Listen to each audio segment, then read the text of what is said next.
When you start to read these things, you're stunned by it. It's so unexpected, the accounts of what took place. It says, Negroes flee from Forsyth. Enraged white people are driving blacks from county. Drive Negroes from Harrison, Negro residents in panic. If Bob Fancher leaves, there will not be a Negro in Boone County.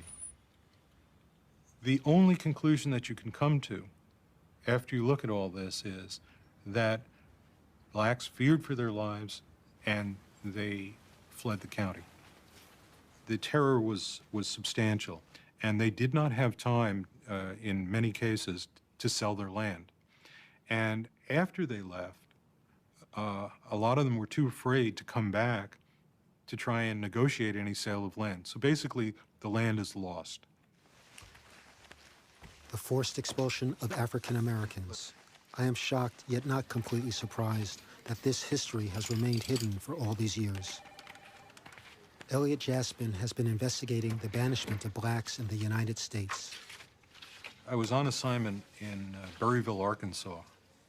I finished up an interview and I asked the person, by the way, I've been here for 4 or 5 days now. I haven't seen a single black. Why is that? She says, oh, well, the Klan keeps them out. I decided I'd look at this a little further, and I was curious how many counties in Arkansas were white or virtually all white. So I got census data, and to my amazement, it was about a third. I said, well, what about the rest of the country? And so I expanded it even more. And again, I saw a whole series of all-white counties. In most cases, cleansings typically occurred where there was a relatively small black population. States like Kentucky, northern Georgia, Tennessee, Indiana, Missouri. So, was there one place in your research where, a county where the greatest number of blacks were expelled?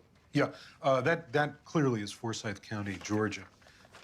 There were 1,098 blacks living there in 1912. Within a matter of months, it had dropped to 30. It's the largest racial cleansing in America that I know of. It's also interesting because of this whole land question.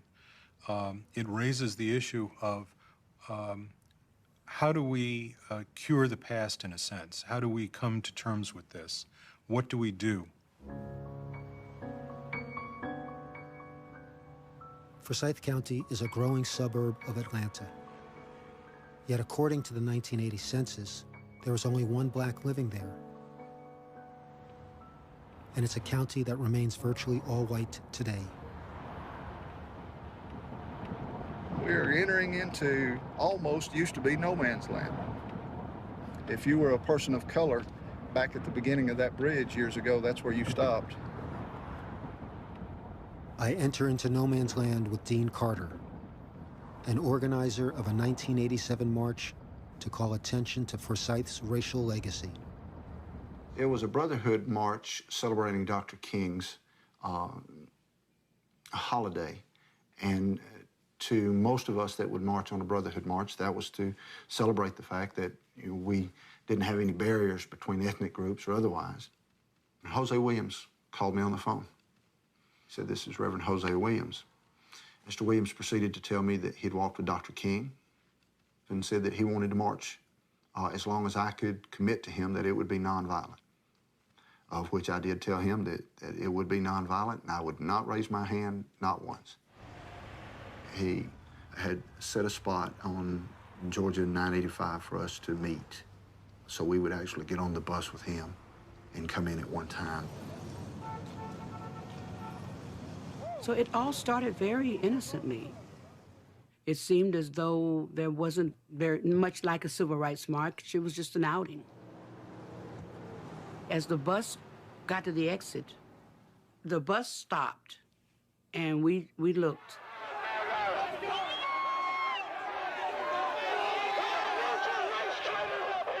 The Klan was there. The Aryan Nation was there. The White Brotherhood was there. There was actually 7 organizations there.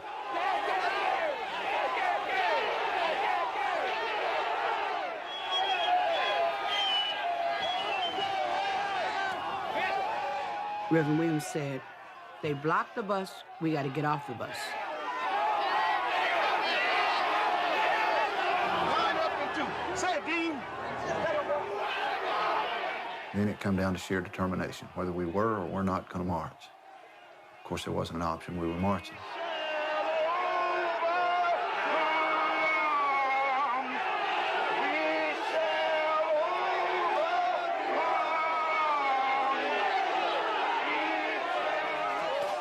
We had reached some kind of abyss where we were not supposed to be.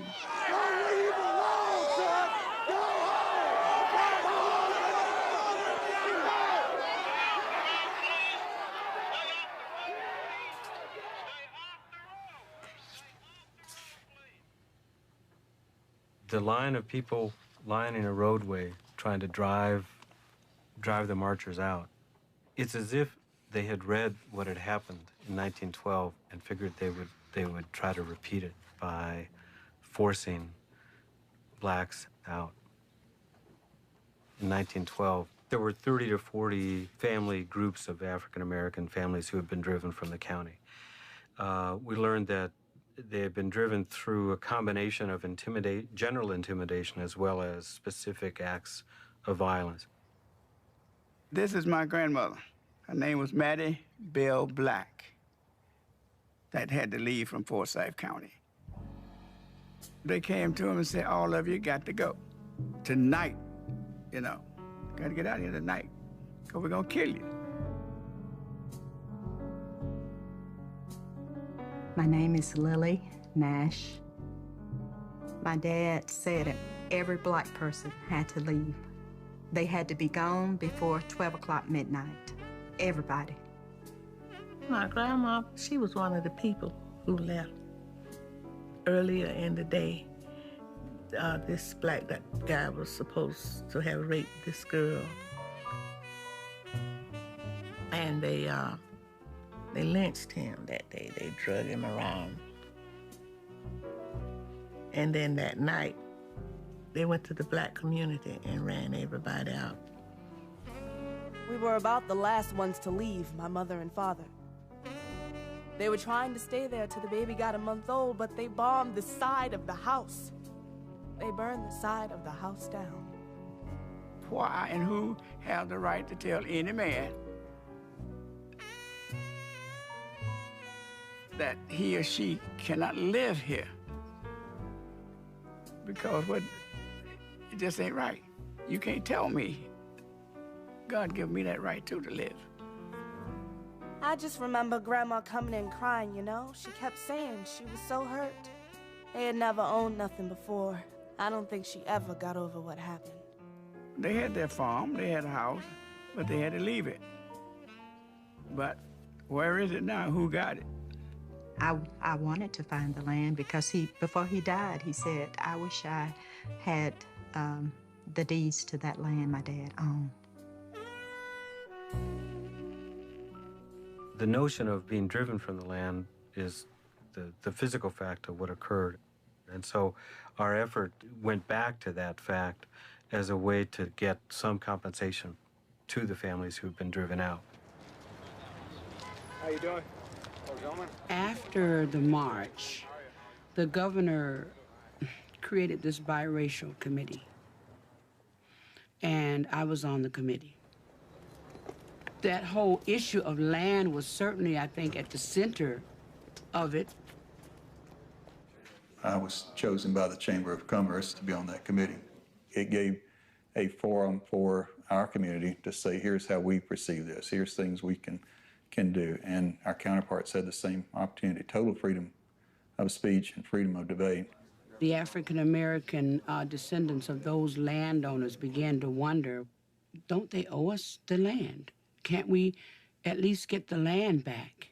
The issues on reparations with land and giving back land, that was virtually a non-starter. Nobody's going to, you're probably going to have a big little agreement on that. We didn't have that. It was recognized at the very outset that it would probably be a futile effort to try to find a statement or a position on all of these various issues on which both sides could agree. In any effort of this nature, it takes time to review and achieve progress. We will see some of that. It may be slow at first. It may take several years to see fruition. And day after day after day, we met. And at the end of that year, we had to turn in a segregated report to the governor, their side and our side, because they would never admit that there was any problem. Never any acknowledgement that the black people would ever even run out of the county.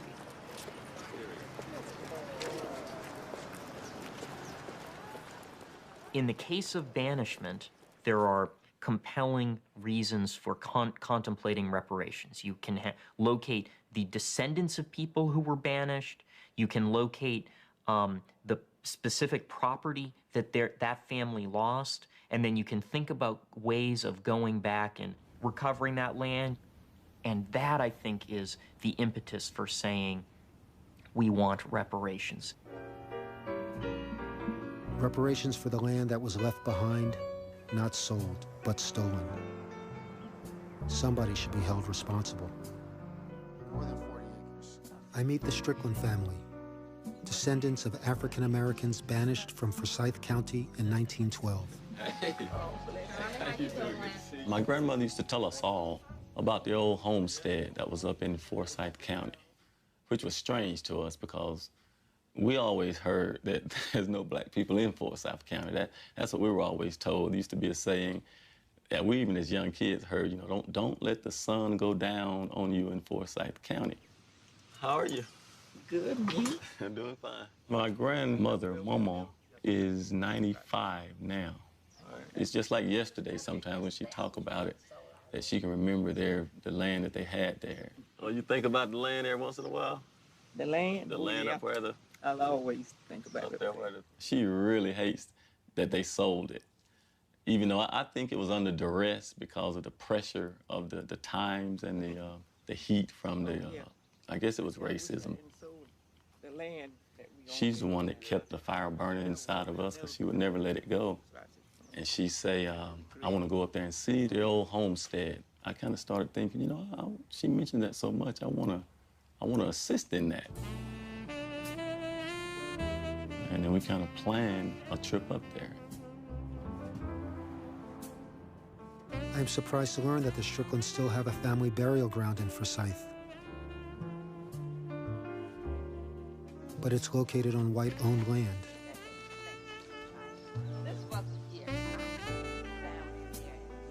This is ridiculous. Oh my God. Where are the rocks, the headstones? Under the leaves. Oh, yeah, I see. Maybe I do need to go and get mine. Yeah, that's what your granddaddy, I guess, is one of those that we don't know which one they are. But I think the headstones are right over in here. This ain't no grave site. Got all this junk down here on our land. And you know, it just made my stomach sick when I saw old truck doors and truck axles and just general debris and garbage. Yeah, we did. Their hard work helped build this place, but they didn't count. Throughout the United States, Banishment Cemetery is a reminder of what has been lost. It's tangible evidence of the community that once existed there. It is a monument to the past, right? We think of these often as cities of the dead. There are still African-American inhabitants of these banished communities. Just think this was my granddaddy's land. And it was. 80 acres of it, but there were also around 2,000 acres in all that belonged to different people. But where and who and how it got gone, we don't know. Yeah, and there's one right over here. I don't know, it's a strange thing. It's some feel about it that's real for me. It's like standing where my ancestors stood, you know. There's a piece here from our beginning in this land. Oh God, we thank you for this plot of land we're standing on. And we're just thankful that the story that our grandmothers and our grandfathers told us, and we're able to come back and see for ourselves the plot of Now that we know where it is, we could put a fence around it, go back periodically and keep it clean and make it look like what it is, sacred ground. To us, it's sacred. So.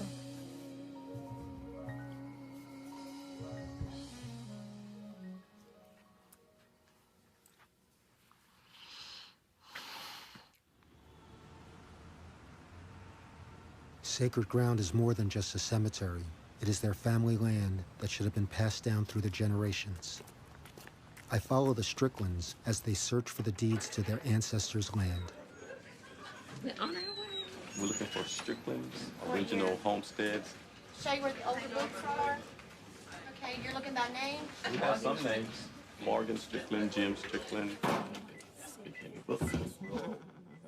We found out that my granddaddy had a nephew that we didn't know about. We didn't know what happened to his property. I think you should go back to find out when the land was purchased. Oh, this one right here. See, that's Morgan Strickland. Strickland there. And this is May 14th, 1910. His heirs and assigned all the following described properties. Forsyth County. Known and distinguished by lot number 1012. 37 and a half acres, more or less. At the courthouse, I was really concentrating on trying to figure out how the land left Morgan Strickland's hands. Lot 12 or so. We just couldn't figure out how it no longer became his. How would I go about finding out who he actually purchased the land from? You can go from what we know currently and trace it backwards. And when you look up their deeds, it will tell you who they bought it from and work your way back to find out who they got it from and who they got it from. Okay. We saw where the land became owned by other people and sold by other people, but we never found how it was sold. And it was like Morgan owned it one year, and then the next year it was sold by somebody else totally. These are the same books that are back there. What So road this is this? property is 1012, Hope Drive. Yeah, Hope. So these properties are 1012. So You the mean this tax whole records will thing is find out. 1012? Right, Yeah, the whole this thing. square. Wow. It appears like there's some funny business where it may have literally been taken.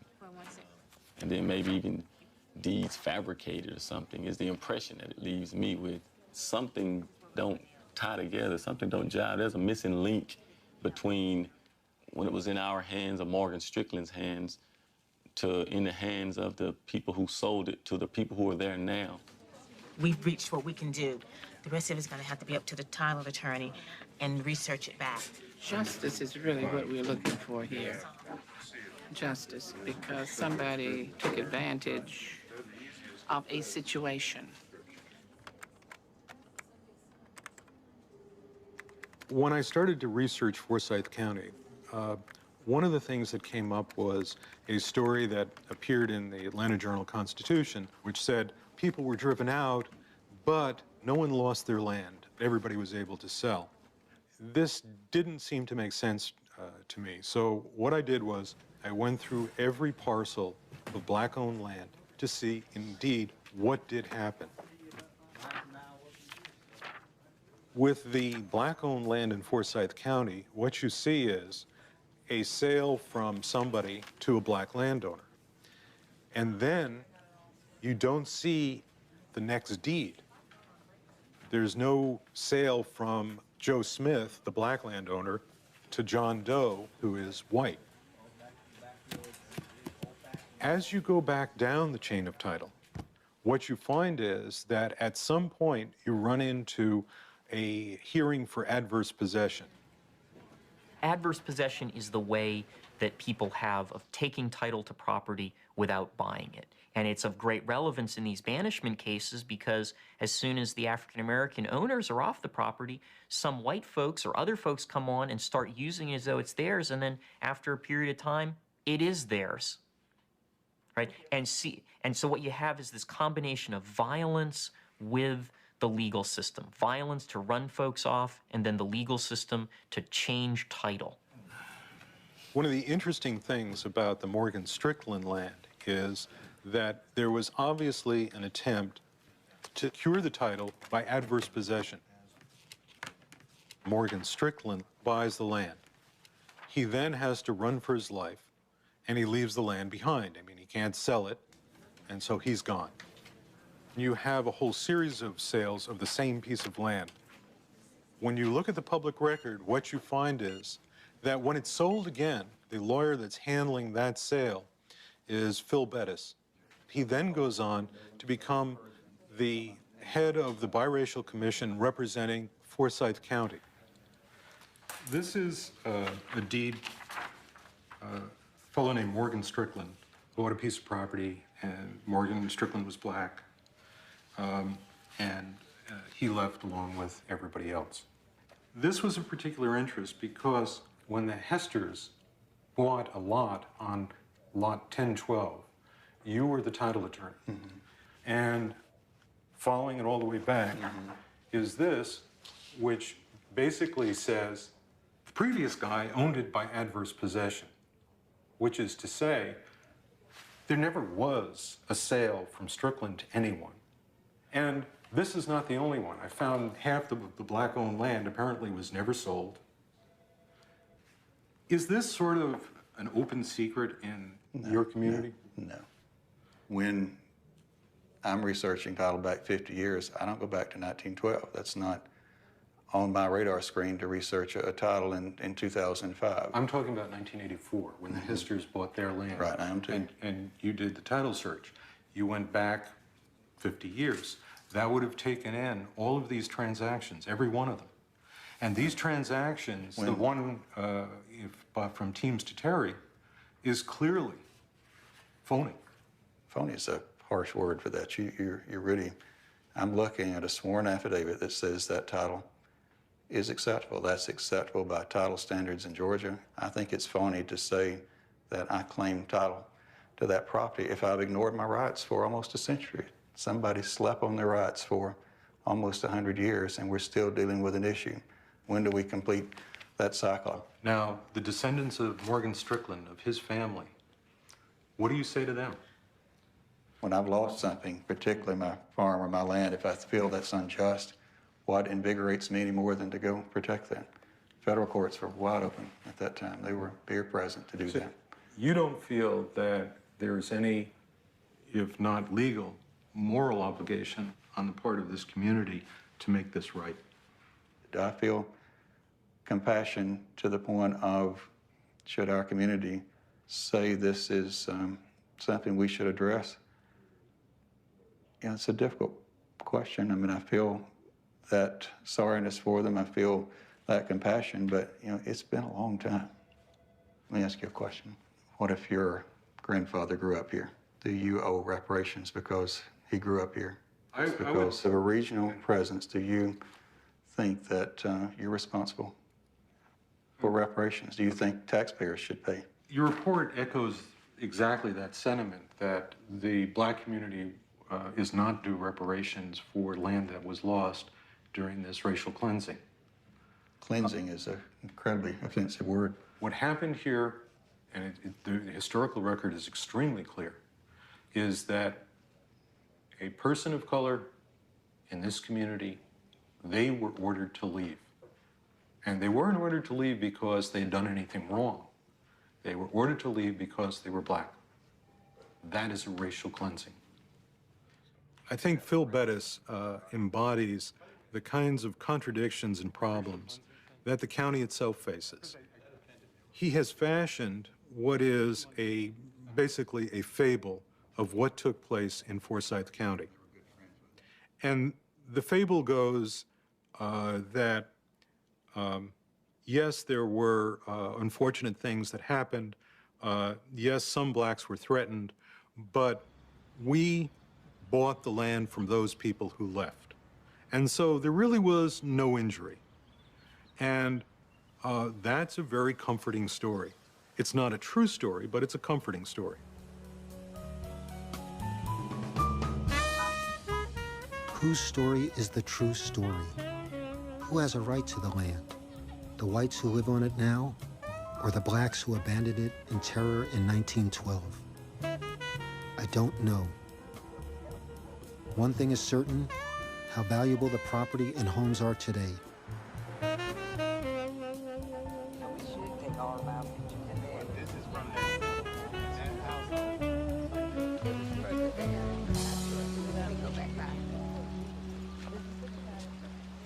All of that was a part of Morgan Strickland. Morgan Strickland, right? This is the 15 acres, the subdivision, but those larger lots are this way. Pretty land. I settle for that little corner right there. It's pretty. I like that.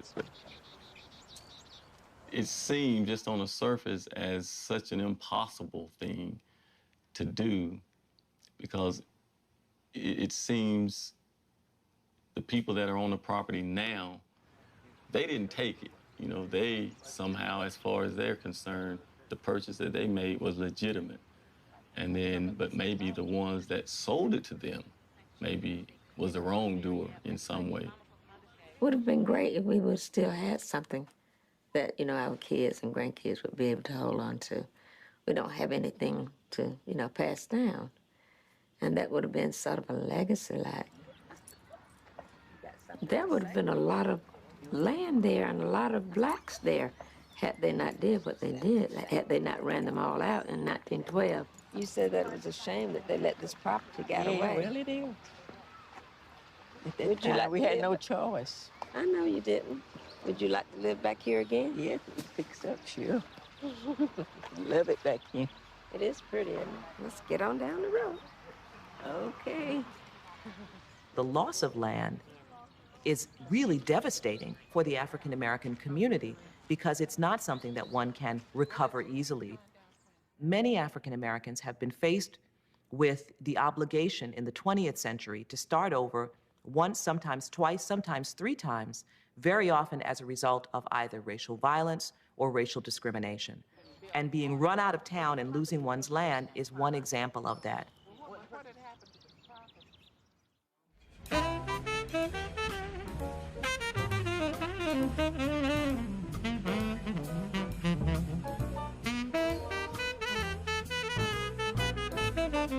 St. Louis, the southernmost northern city, or the northernmost southern city, is home to two brothers whose family was expelled from Pierce City, Missouri in 1901. My dad always told me that the family was run out of Pierce City. They had to leave Pierce City.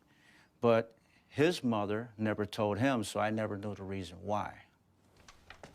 About 3 years ago, I was at a conference, and there's a lady sitting next to me. I asked her, where did she live? She said, Pierce City. And I said, my dad's parents lived there 100 years ago. And she grabbed my hand and said, I'm so sorry. I'm saying, well, why was this woman so sorry? Well, then I was more or less compelled to go to Pierce City. I asked if there was anyone in Pierce City that I could talk to. He went to Pierce City City Hall, and they immediately sent him to me because they knew that I knew what had happened to the African Americans. I laid these pieces of paper out, and he looked at this picture and read down here, group of Pierce City refugees in Springfield. Those are my people. He practically started jumping up and down. That's my great-grandmother. That's Aunt Pinky. That's my grandmother, Uncle Arthur, Uncle Ernest, Aunt Maria, Uncle Jamie, I believe. And these are the two they're Mosses. That's all my family. And it even tells a story how they escaped, where the bullets were coming through the house. They went to the cellar, and then from there, they crawled through the grass, hit by the well. Bullets were hitting the wells. So then they ran off into the woods.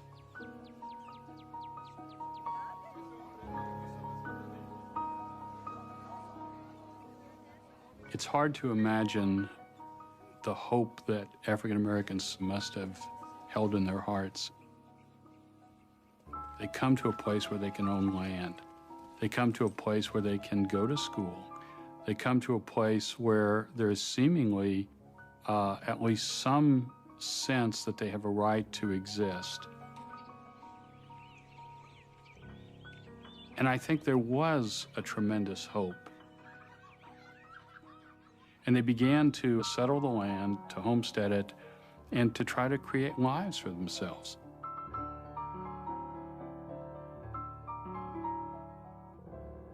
If 1901 had never happened, my family might still be in Pierce City. They owned a 2-room home in Pierce City. They were very religious people. They might still be there.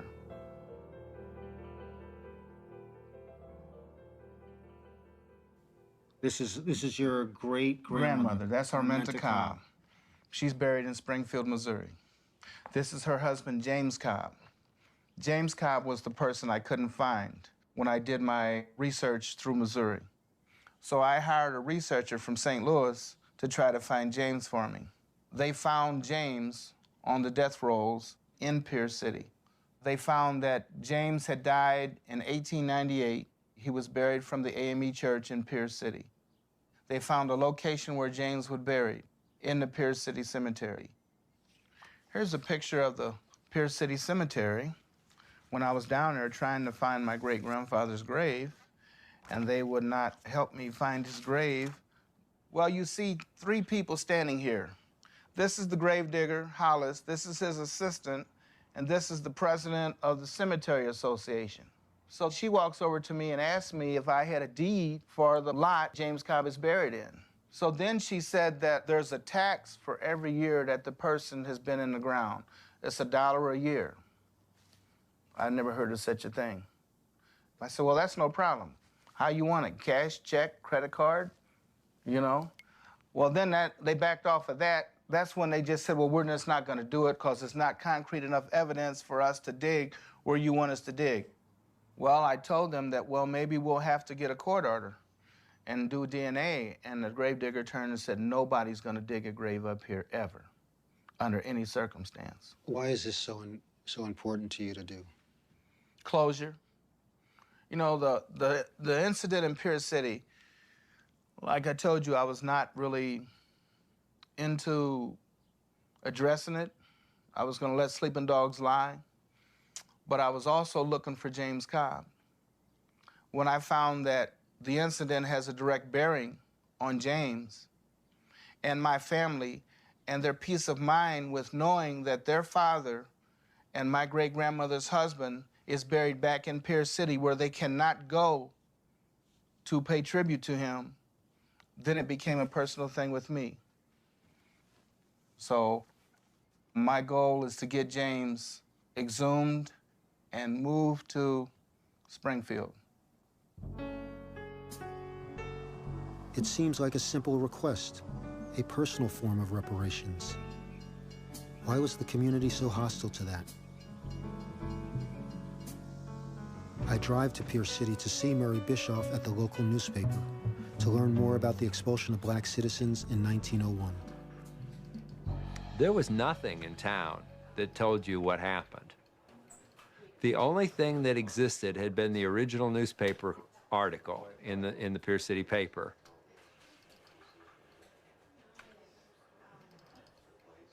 And I read that article, the hair on the back of my neck stood up. I said, what in the world is this? So I crafted together a 3-part story that we ran in 1991 on the 90th anniversary of the event. It was a sensation. And the old-timers in Pierce City were enraged. I had a phone call from one senior citizen who flat out said, let old soldiers lie. That represented a lot of people in Pierce City, how people in Pierce City had been. And it became something that was very much a part of the community's character. When I had moved out here, I didn't know any of this. And I was sitting at my wife's cousin's house one day, And there was a fella visiting there, and he said, you know, I just like it around this part. And I like it around these parts just because there's no niggers. And I found even the best people in town had the N-word in their vocabulary. It was part of their culture. It wasn't necessarily a declaration of hostility, but it was there, and I knew it. I recognized it. It made me uncomfortable. The whole culture of this area evolved out of the eviction of those African Americans from Pierce City. So I'm from New York City, and truthfully, I'd like to know anything that people may have heard about or know about a long, long time ago. One of the things that I'm interested in is that what happened in Pierce City in 1901 when the black population was wiped out. Do you know anything about that? There used to be colored people in Pierce City. There was a church on the corner of Commercial there, and there was several families that lived here. What happened to the colored people in Pierce City? They had a hanging here in Pierce City, and the colored left. My daughter-in-law worked at the paper. They've done stories on that since then. Oh yeah, Murray at the Monet Times was doing a book on it. There he is. researched it. He made a lot of people mad. People won't talk about it. I lived in Wentworth, the next little town over, and so, you know, it was just always. We just always said that there wasn't any. Never was any. Colored people here, and they never. You know, we never seen any. Colored people, and you know, I think they put to death a colored man. The time that I've been in the town, I've never seen anybody. You've never black. seen a dark No. Negro. No. And you probably won't.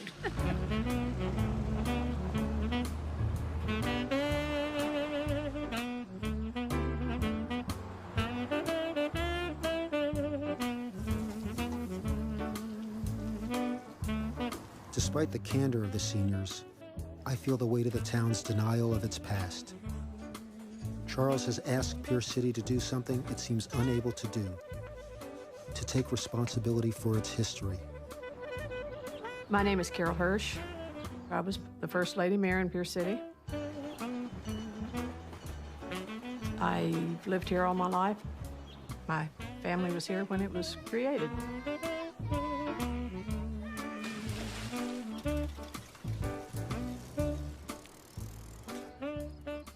There were some stories that most people didn't want to talk about. There was a black spot on our history. My grandmother was a young girl when the tragedy happened. She told me the mob formed at the jail. They came down the street. They formed a line. They stood shoulder to shoulder and just fired across into what we believe was the black community in this area here. I can hear it. It must have been horrible.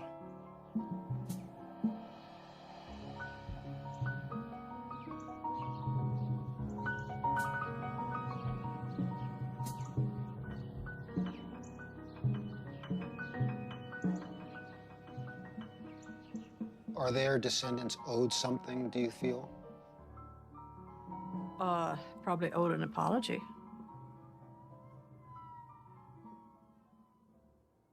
I know that you have been in correspondence with Charles Brown. My understanding is that Mr. Brown wants to remove the remains of his great-grandfather.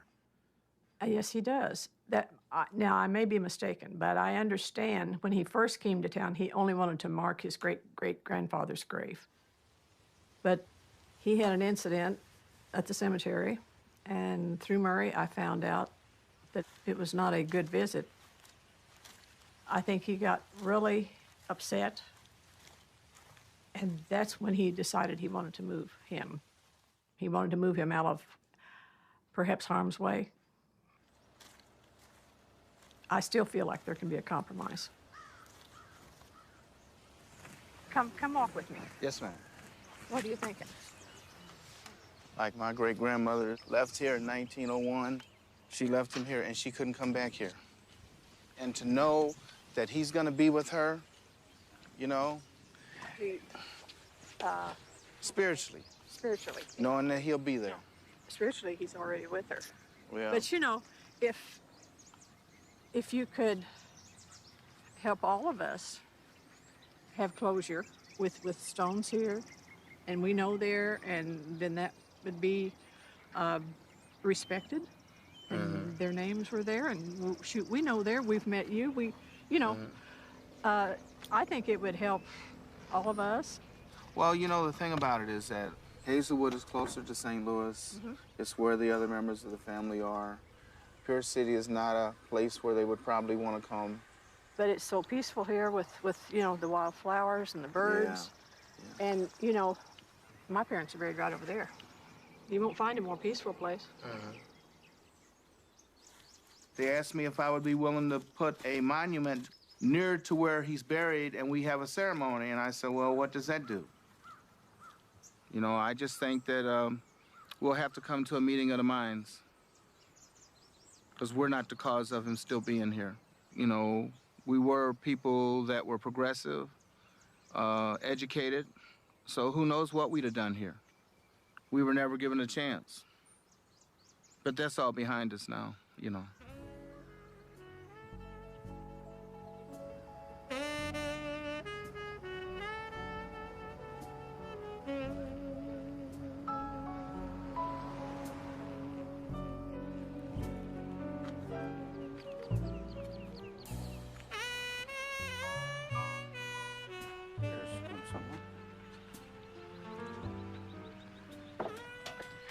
How you doing today? I'm trying to see Don Lakin. This is me. Pleasure to meet I thought you. you was going to call me before you come. I know, but we got to town today, and we went over to the cemetery and got a little excited.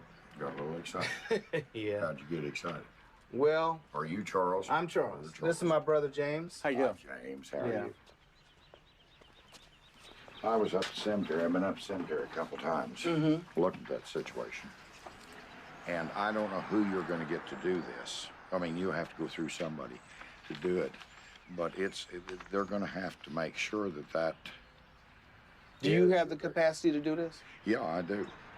But if we open that grave, if that isn't your great-grandfather, then you're disturbing someone else's grave. If I didn't have the records that said that the family purchased the plot up there, if I didn't have the newspaper article that says he was buried up there in that cemetery, then I probably wouldn't even be sitting here talking to you. Well, as I said, the only way that I know to go about it, because you don't want, as I said, you don't want somebody buried up next to your family. It's not your family. Okay. The grave's unmarked, and that makes a big difference. That makes a big difference. I assume that I ought to get a hold of the county attorney and find out the right course to go about this. What kind of time frame are we looking at response from the attorney?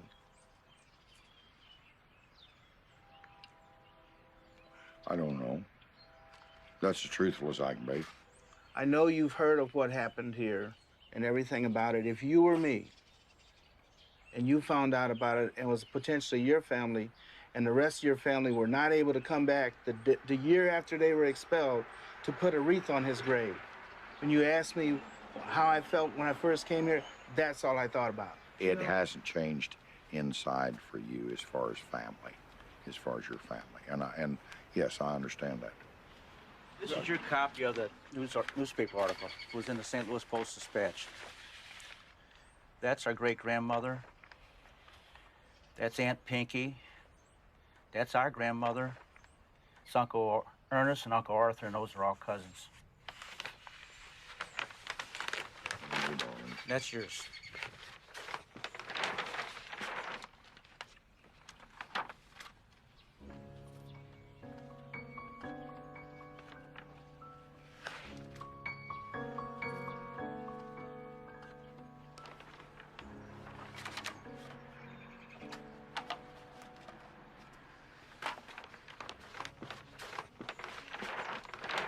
If Pierce City works with me on this, this would go a whole long way to show that Pierce City has changed.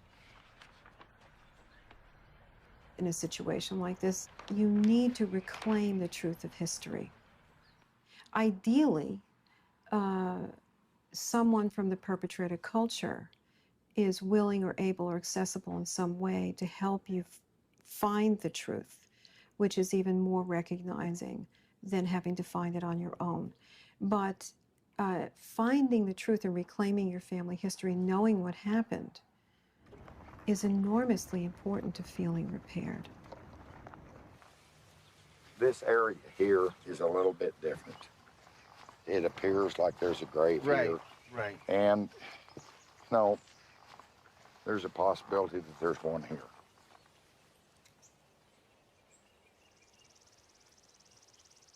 Do you know of anybody else that died at the same time he died that they would have used the lot? No. And really, that's what we wanted when we came down here before. If you scrape this across here, we see the differential, then we know there's a body there. That's what we wanted. Okay. Well, I'll get started and see what I can do. Okay. Is that fair enough? I mean, yes, you know, Yes. I'll help you if I can, Charles. Okay. That's all I can tell you. Okie doke. Thank you. Bye-bye. Do you think that this action that you're doing in some way may contribute to forgiveness? It'll be a very satisfactory thing for them to know that Pierce City is willing to help them do what they want to do, that nobody's against what they want to do. And I don't really think that they ever felt that people would be against what they done anyhow. They don't seem to be that type of gentleman. I think it'd be a closure for them. They don't want to go back, they don't want to come back to Pierce City to decorate their granddad's grave on account of the things that maybe happened to their family in this area over 100 years ago. But there has to be a forgiving area somewhere in there too.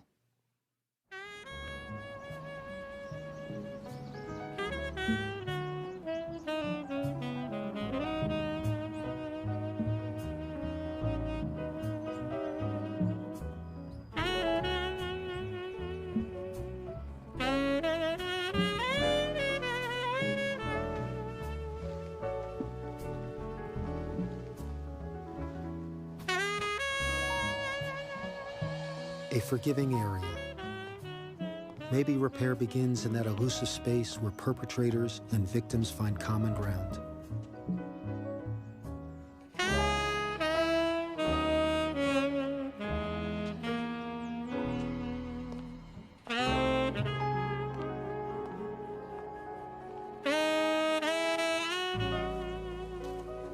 How are you? Okay. Good. We're going to do this as respectful as we can. Okay. And I want you to understand Oh, that. I understand. But, you know, and I don't know what we're going to get when we get down there. I know.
Yeah.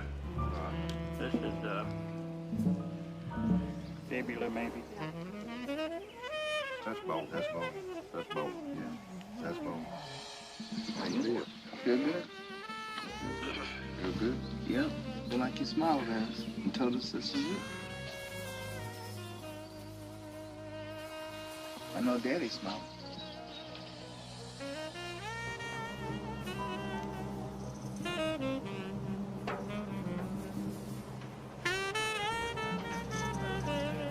But you know, this has been a long, drawn-out procedure for Charles.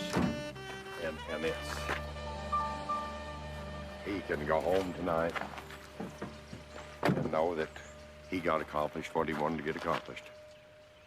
So I'm pretty well satisfied with that.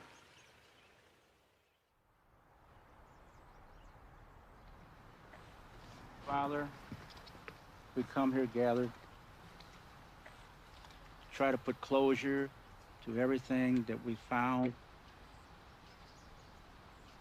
Heavenly Father, we hope that the Cobb family is at peace now. In your name, amen.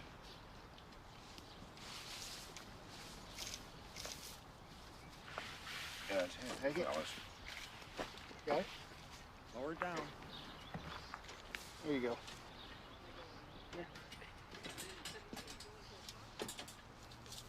Do you have your bill made out? Are you gonna mail it? No. I'm gonna come over here and let's talk about that.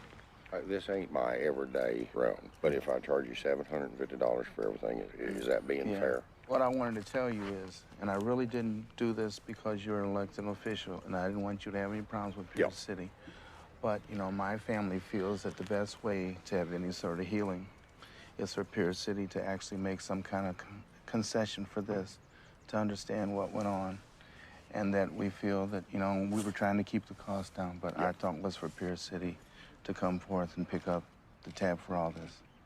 There's a letter that was being mailed to the mayor today, and I really felt bad about not telling you beforehand. But, you know, the person to start all this rolling was you. Yeah.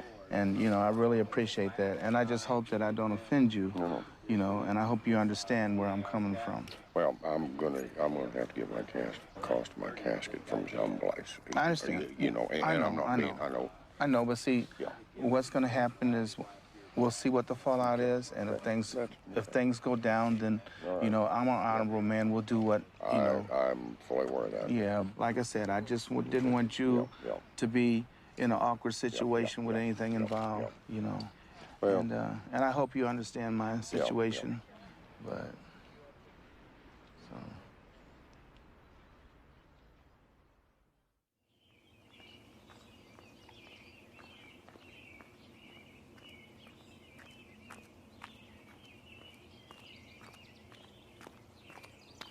Don said that Charles was going to send the city a bill for $6,000.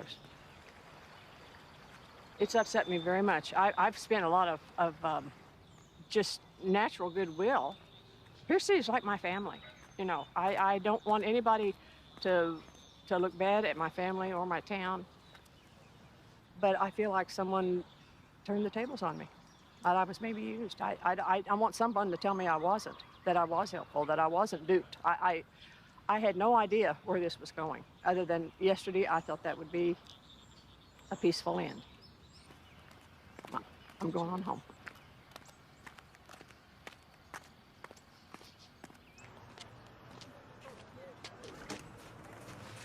Mark, where should we go with you? Where do you want to go? Anywhere you're comfortable. Your office? I guess what I understood was that he thought this was by having the city pay for the disinterment and so forth, it was a way to kind of bring healing and closure. I guess that's where I parted company with him, because it really is something important. It's something of great gravity, and you don't solve that with a few bucks. That's what we got yesterday with the letter. I didn't think of this in terms of reparations. I thought it in terms of you know, money being asked to do what money can't do. No matter what's said, it'll be too little, it'll be too late. Dollars, you know, how do you take a subject that serious and translate it into dollars? Who do you pay? I don't know. I have a radical solution for you. What happens if you put an ad in the newspaper saying that all the descendants of the African Americans that were expelled, thrown out of Pierce City, we will give you your land back. Please come here because we would like to create a vibrant, diverse community. It is a radical solution. It's an interesting solution, and it makes sense late at night, about 3 in the morning, when people are just getting together and talking and not paying too much attention to who they and we and property and how all that actually gets done. Who do we take that away from? I saw the letter that he sent to the mayor, and I think that I don't think there's any amount of money that'll ever change the heartache that was caused in 1901 and 1901. I think you could take millions and millions of dollars and it wouldn't change anything. It still would have the same hurt. But what else can be done about it? I mean, as I said, bearing the expenses of it, I don't know. I don't know. And how do you fix it? I mean, there's no way to fix it. There's no way to fix the things that was written in the St. Louis paper. I don't know what the answer is.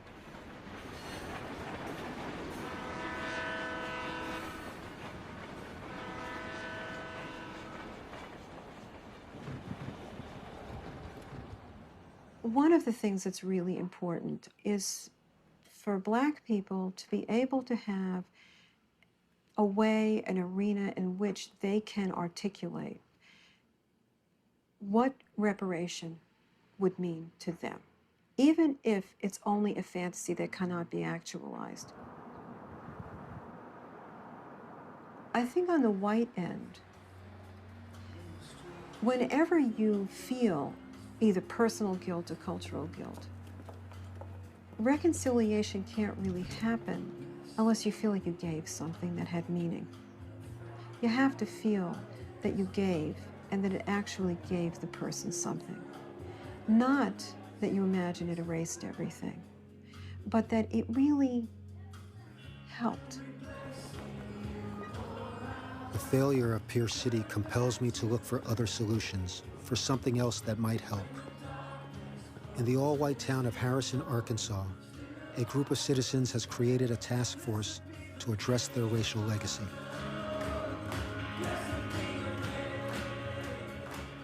What we've done in Harrison, Arkansas has been voluntary repentance. Nobody forced us to. And also the type of reconciliation we've tried to do has been meet people where their needs are, rather than just a blanket statement for those that who may have been involved or not involved. It's such a broad thing to do. Reparations, it's like, who do you punish? I mean, it is a lawsuit. It is, you know, they call it awarding damages to people who were wronged or descendants of wrong. Glad you're here this morning. All right, let's pray, and then let's just go right into praise and worship. I've been living in Harrison about 11 years. Came here by way of Wimberley, Texas. If you just moved to Harrison, there was nothing in the community to throw any alarms or red flags. It was just a nice, quiet little town. And then this article came out, and for me, that was the first time I ever discovered any of the history of Harrison. I went to work on the 1st of November. A team from a junior high school in Fayetteville had played ball in Harrison. A parent who traveled with the team had been very distressed by the treatment he felt the kids had gotten. We had a very gifted athlete that was black, and he was subject to racial slurs the whole night. After the game was over, they refused to shake her hands.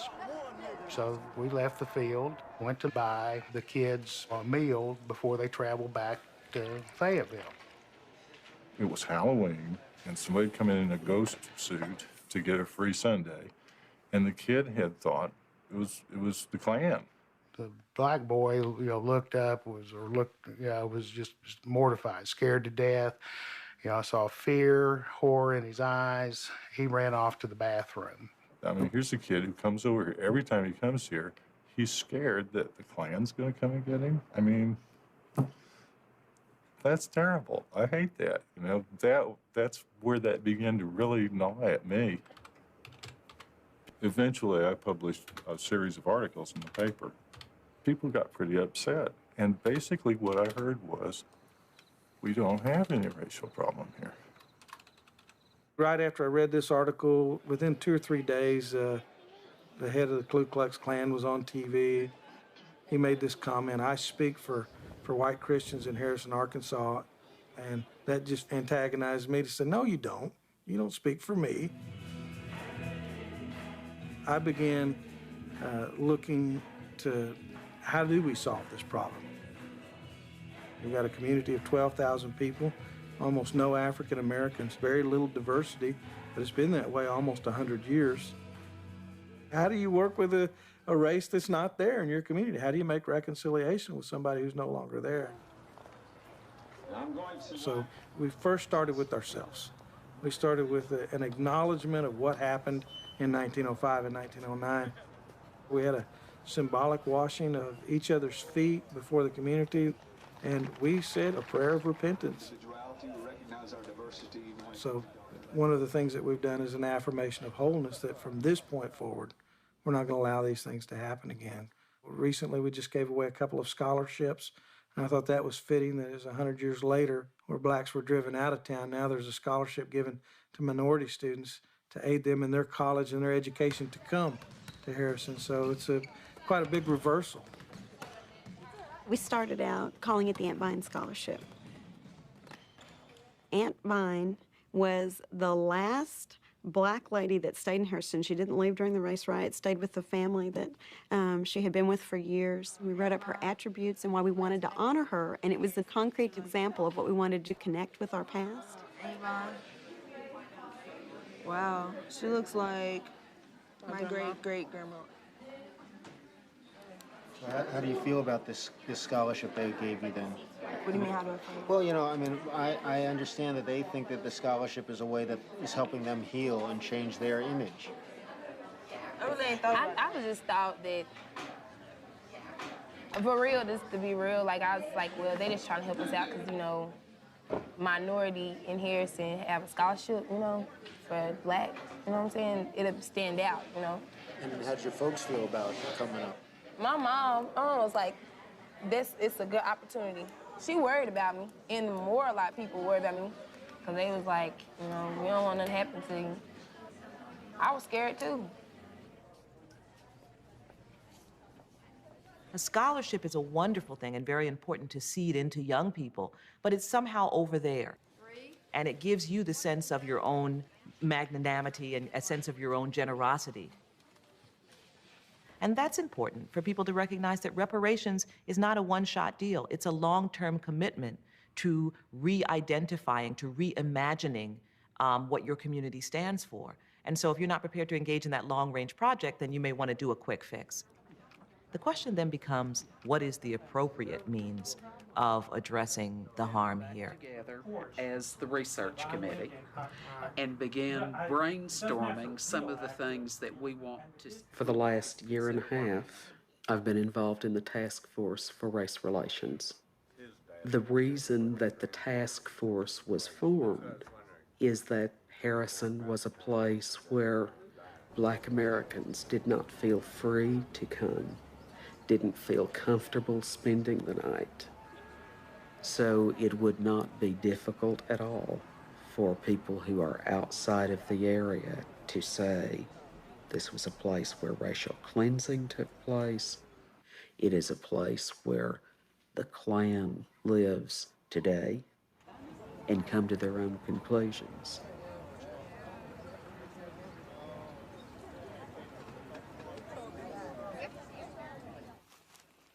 If I moved just over there across the way, would I be welcomed? I wouldn't be happy. Why? It's because I want to preserve our community, our culture. I think I have a heritage that is worth preserving. Burning many crosses these days? It's a cross lighting. Excuse me, you're not burning crosses anymore? It's a cross lighting. It's an old Scottish symbol of a cross embracing the fire of Christ. And the clan simply reenacts this old Scottish tradition. The burning cross, as I would call it, is used as a symbol of terror. I think you're being a little disingenuous when you say that a burning cross is not used to terrorize blacks in the American South. The Klan is an easy target for blame. But are they really the cause of the town's negative image, or a symptom of it? People in town that I've spoken to in some ways say that you're the reason why Harrison has a negative reputation, that everyone outside of Harrison has this terrible impression of it as a place that's racist. They're lying. Tell me what you think the image of Well, I Harrison mean, is. Harrison has doubled in population since I moved here. Harrison listed, according to the Chamber of Commerce website for Harrison, Harrison listed as one of the top 100 places, best places to live in the country. It's a good community. A lot of people are moving here because it does reflect what they are as a people. So in some sense, you feel comfortable that you're speaking for the majority of the people? I would say the majority of white people in Harrison would not want minorities moving here. People have come here because of what it is, not because of what they think it might be someday.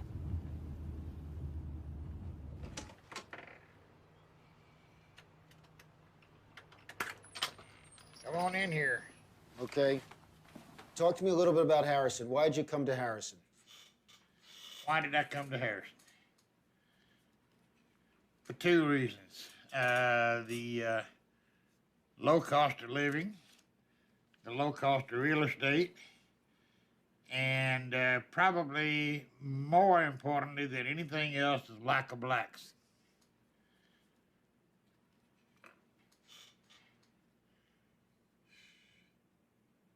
How'd you know that there were no blacks in Harrison? Because I'd been to Harrison many times visiting. I can give you probably 200 names of people who have retired here, and they tell me that the reason they chose to retire in Harrison was the exact same reason I did. And I mean, they are from all over the United States.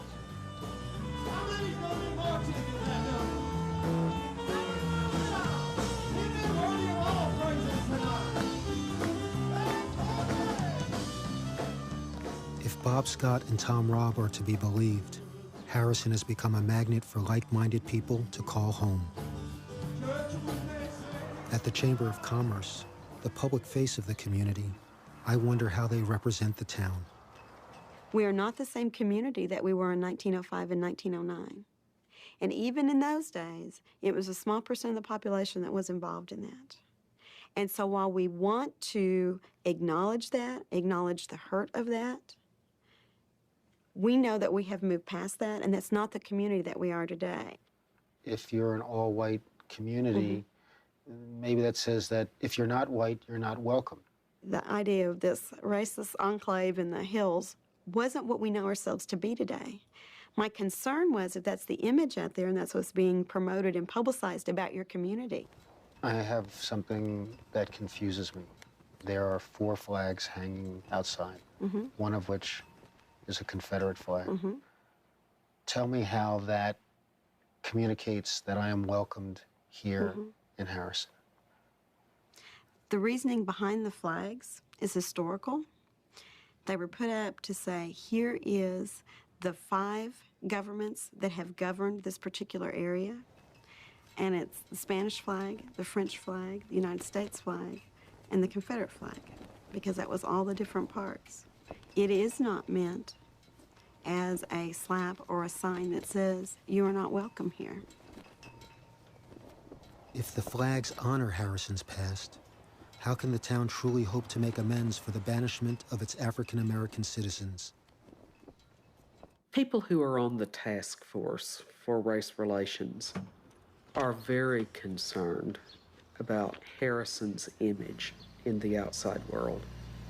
How do we deal with this in a substantive way. And I think that that is, in fact, the work of the task force. I want to welcome all of you to the first meeting of the research committee. We are honored to have David Zimmerman with us. Welcome to our group. Thank you very much.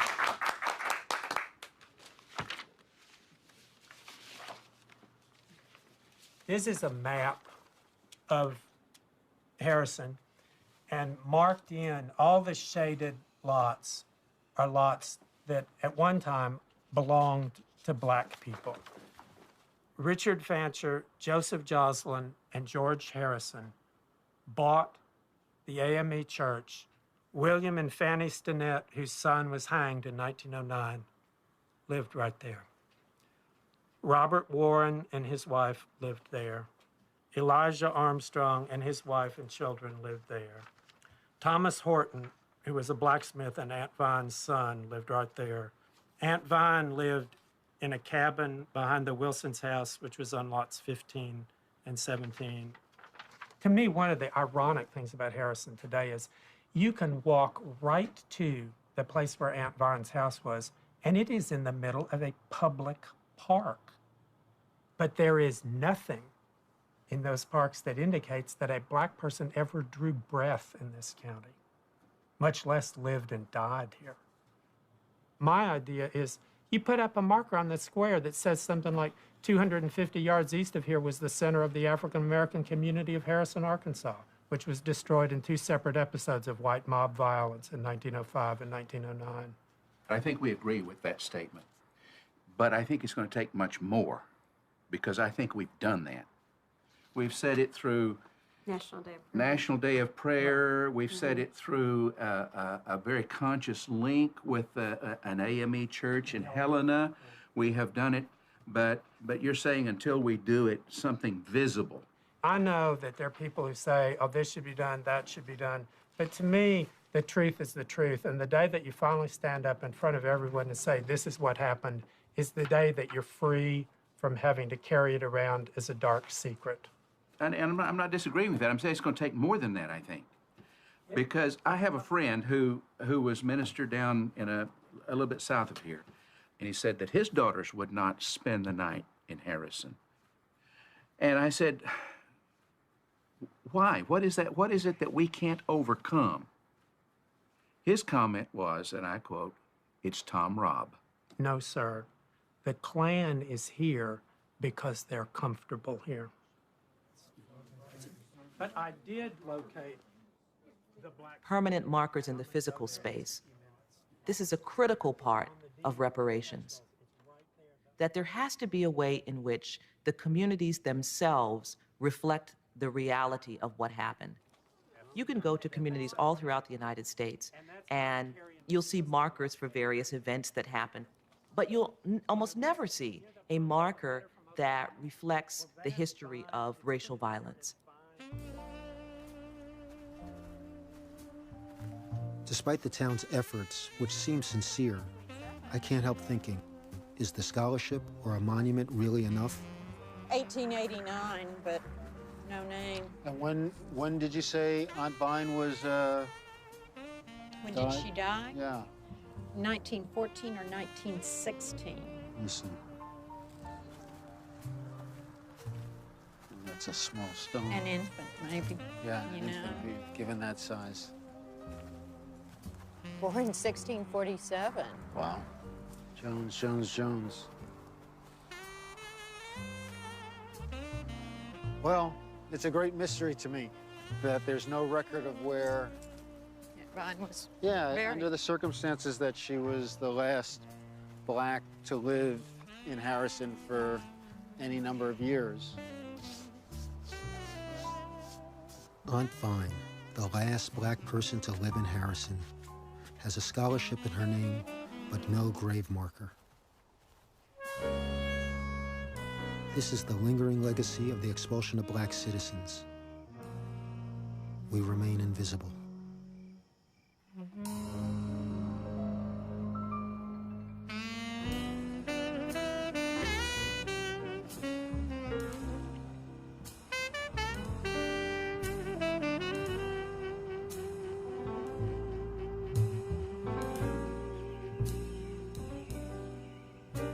returned to St. Louis. Did Charles succeed in getting Pierce City to pay for the reburial of his great-grandfather? Why is it so hard to find common ground? You know, when I first started making these rolls, I didn't know how to do it, and everybody in the neighborhood were guinea pigs. Everybody got to try some. While they were bad, once I got good at it, nobody gets any now. So, where are things? The mayor put an article in the Pierce City paper.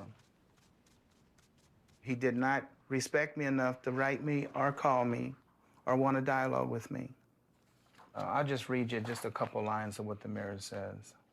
Dear Mr. Brown, I hope you won't mind that I've taken a few days to think about your letter before replying. After all, yours was a serious letter about the most serious of subjects, and I wanted to make sure I did full justice to you and your family's concern. Now, this is a letter in the newspaper. I did also say that I was sorry you asked to be paid, because I think the shock and outrage you rightfully feel at the events of 1901, and which I think any civilized person shares, are only diminished by the suggestion that somehow someone can just open a checkbook in 205. Well, I didn't say just open a checkbook. I said reimburse us for what we put out, and I will come down there and stand before the town and vindicate the town and say this is not a town of 1901. And I told Don, who was the undertaker in charge, who was also the coroner for the area, I told him that I will pay him in a timely manner based on what happens with everything, the fallout from all of this. Well, I got a phone call telling me that I was a crook, that I was trying to not pay Don, and that I was trying to hold the city hostage. So I immediately went and got a cashier's check for the amount that Don wanted, and I paid him. Excuse me a minute.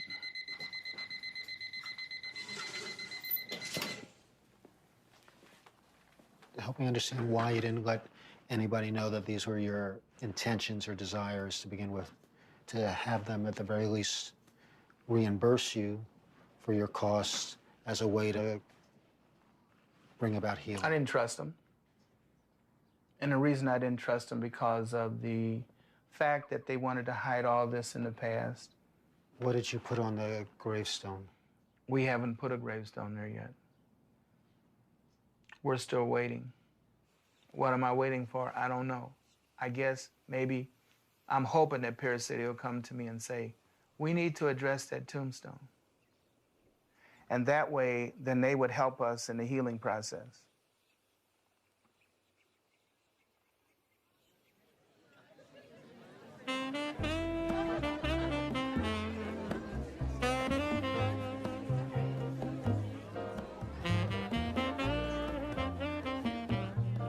I leave Charles to attend the Strickland's family reunion.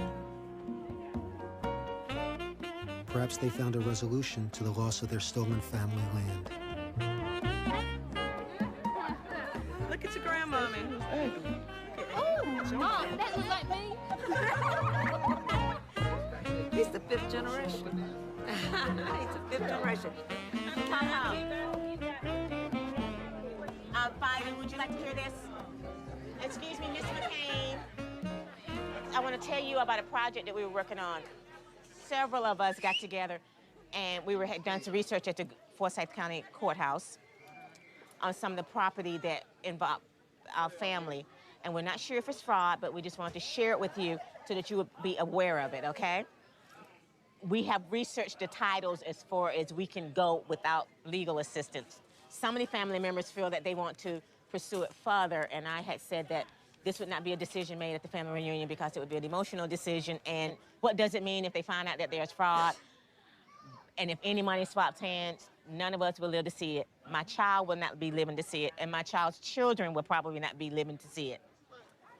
If we really follow this, it could have a definitive end of some wrongdoing, and some of the property was taken unjustly. And you can maybe be documented that that was true. It would be good for me to have just a definitive answer. Is it ready again? Any camera.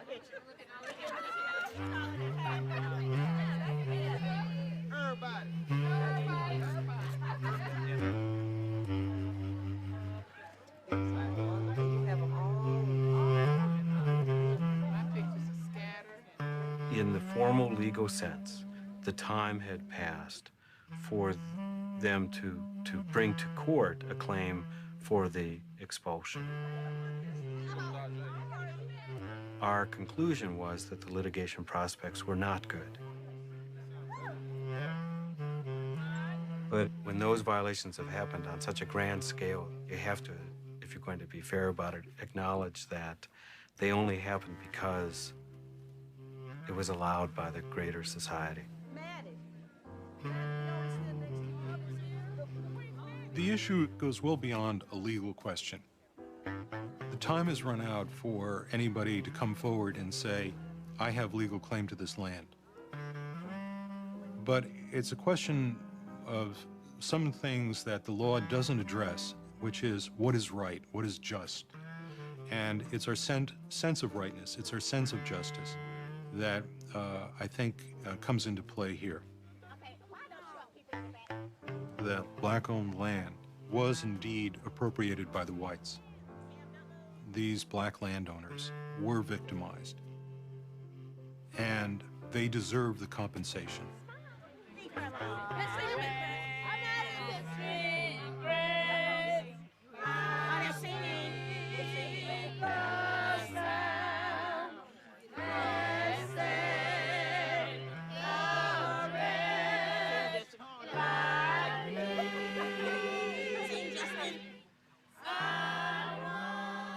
Banishment causes losses of all sorts. There is loss of opportunity to interact with folks who have been banished. There's loss of community. And those things are very hard to get back. And I think that's one of the things that the reparations movement promises. It holds out the promise of reconstruction of the African American community, reconstruction of the morality of the white community,